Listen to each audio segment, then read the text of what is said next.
તો ચાલો આજે કંઈક રસપ્રદ જોઈએ. આપણે વાત કરવાના છીએ એકદમ ક્લાસિક 8051 માઇક્રોકન્ટ્રોલરની અને એની અંદર છુપાયેલી એક એવી સૂચનાની જે ખરેખર ખૂબ જ સ્માર્ટ છે. આખી વાત સમજવા માટે આપણે એક જૂના પાઠ્યપુસ્તકના પાનાનો સહારો લઈશું. જ્યારે વિચારો, જ્યારે કોઈ કમ્પ્યુટર 8 અને 9 ઉમેરે તો જવાબ 17 કેમ ના આવે? સવાલ થોડો વિચિત્ર લાગે, બરાબર ને? પણ આ જ સવાલની અંદર આપણી આજની ચર્ચાનો આખો સાર છુપાયેલો છે. આ જે મૂળભૂત સમસ્યા છે જે આપણે સમજવાની છે, એટલે કે આપણે જે રીતે ગણીએ છીએ અને કમ્પ્યુટર જે રીતે ગણતરી કરે છે એમાં બહુ મોટો ફરક છે. તો આ આખી ગરબડનું કારણ શું છે? એનું મૂળ છે બે અલગ અલગ નંબર સિસ્ટમ વચ્ચેનો ટકરાવ. એક સિસ્ટમ આપણી છે જેનો આપણે દરરોજ ઉપયોગ કરીએ છીએ અને બીજી એ કમ્પ્યુટરની દુનિયાની છે. જો આપણે દશાંશ પદ્ધતિમાં વિચારીએ છીએ, એટલે કે 0 થી 9, સિમ્પલ. પણ આ 8051 જેવા જે જૂના પ્રોસેસર છે ને, એ કામ કરે છે હેક્સાડેસિમલ સિસ્ટમમાં. એમાં 0 થી 9 તો હોય જ, પણ સાથે A, B, C, D, E અને F પણ હોય, એટલે કે કુલ 16 અંકો. અને બસ આ જ તફાવતને લીધે બધી સમસ્યા ઊભી થાય છે. જ્યારે કમ્પ્યુટર આ સિસ્ટમમાં 8 અને 9 ઉમેરે ત્યારે એનો જવાબ કંઈક અલગ જ આવે, જે આપણને જોઈતો નથી. તો સવાલ એ છે કે આ બે દુનિયાને જોડીએ કેવી રીતે? આનો કોઈ રસ્તો તો હશે ને? હા, બિલકુલ. એન્જિનિયરોએ આનો એક બહુ જ સ્માર્ટ ઉપાય શોધી કાઢ્યો. એનું નામ છે બાઇનરી કોડેડ ડેસિમલ, અથવા ટૂંકમાં કહીએ તો BCD. હવે આ પેક્ડ BCD છે શું? બહુ સરળ ભાષામાં કહું તો આ એક એવી ટેકનિક છે જેનાથી કમ્પ્યુટર આપણા દશાંશ અંકોને, એટલે કે 0 થી 9ને પોતાની ભાષામાં સમજી શકે છે. એ શું કરે કે દરેક અંકને, જેમ કે 5 હોય કે 9, એને 4 બીટના એક નાના બાઇનરી કોડમાં ફેરવી નાખે. આ કોડ કમ્પ્યુટર માટે વાંચવો એકદમ સહેલો છે. પણ વાર્તામાં એક ટ્વિસ્ટ છે. BCD આઈડિયા તો બહુ સારો છે, પણ એમાં એક નાની સમસ્યા છે. જ્યારે કમ્પ્યુટર બે BCD નંબરોનો સીધો સરવાળો કરે ને, ત્યારે જે જવાબ આવે ને એ ઘણીવાર ખોટો હોય છે. એટલે કે જવાબ તો આવી જાય, પણ એને સુધારવો પડે છે. અને અહીં જ એન્ટ્રી થાય છે આપણી આજની ચર્ચાના હીરોની. આ સમસ્યાને ઉકેલવા માટે 8051 માઇક્રોકન્ટ્રોલરમાં એક ખાસ સ્પેશિયલ સૂચના મૂકવામાં આવી છે, અને એ સૂચનાનું નામ છે DAA. આનું કામ જ આ ખોટા જવાબને સુધારવાનું છે. અને જુઓ, આ હું હવામાં વાત નથી કરી રહ્યો. આપણી પાસે પુરાવો છે. આ રહ્યું એ પાઠ્યપુસ્તકનું પાનું જે આ DAA સૂચના વિશે બધું જ વિગતવાર સમજાવે છે.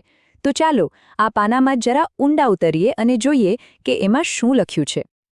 આ પાના પર સ્પષ્ટ શબ્દોમાં લખ્યું છે કે આ સૂચના પરિણામને ડેસિમલ સ્વરૂપમાં રૂપાંતર કરવા માટે ઉપયોગી થાય છે.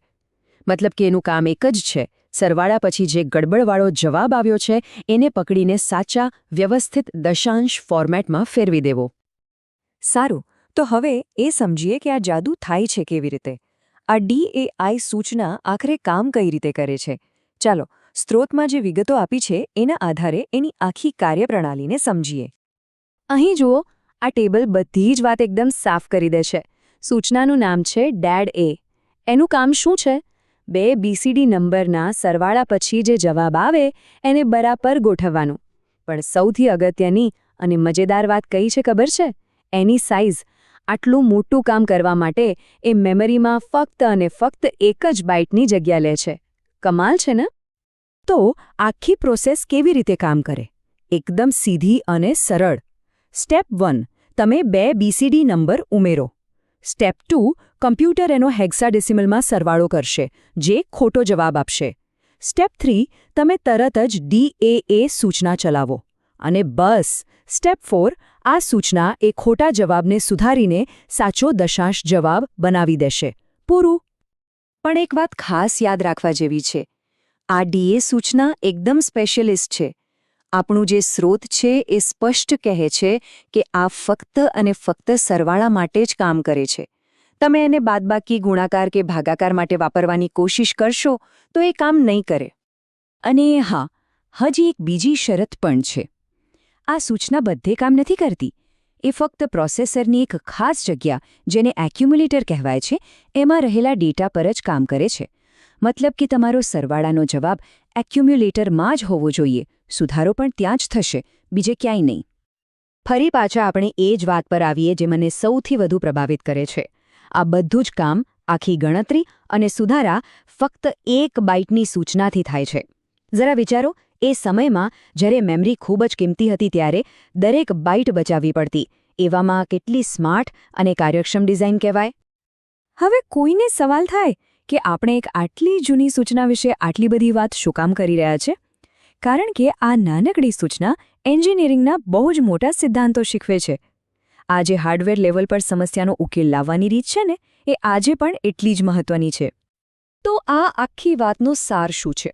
પહેલી વાત, DA સૂચના એ એક પરફેક્ટ ઉદાહરણ છે કે કેવી રીતે ખૂબ જ ચોક્કસ સમસ્યાનો એકદમ સ્માર્ટ અને સીધો ઉકેલ લાવી શકાય. બીજું, એ બતાવે છે કે કેવી રીતે હાર્ડવેરને એવી રીતે ડિઝાઇન કરી શકાય કે સોફ્ટવેર લખનારાઓનું કામ આસાન થઈ જાય. આને કહેવાય કાર્યક્ષમ ડિઝાઇન. અને આ બધું આપણને એક મોટા સવાલ પાસે લાવીને ઊભું રાખે છે. આજે સુપર કમ્પ્યુટરના જમાનામાં જે આપણને લાગે છે કે મેમરી અને પાવરની કોઈ ચિંતા જ નથી, ત્યાં શું આવી નાની નાની ચતુર્યુક્તિઓનું કોઈ મહત્વ છે?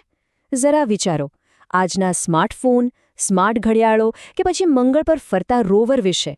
ત્યાં તો ઊર્જાનો દરેક કણ અને મેમરીનો દરેક બાઇટ કિંમતી છે. તો શું આ 8051 જેવી જૂની ટેકનોલોજીમાંથી શીખેલી આ કાર્યક્ષમતા આપણને આજના આધુનિક ઉપકરણોને વધુ સારા બનાવવા માટે પ્રેરણા નથી આપી શકતી? આના પર વિચારવા જેવું ખરું.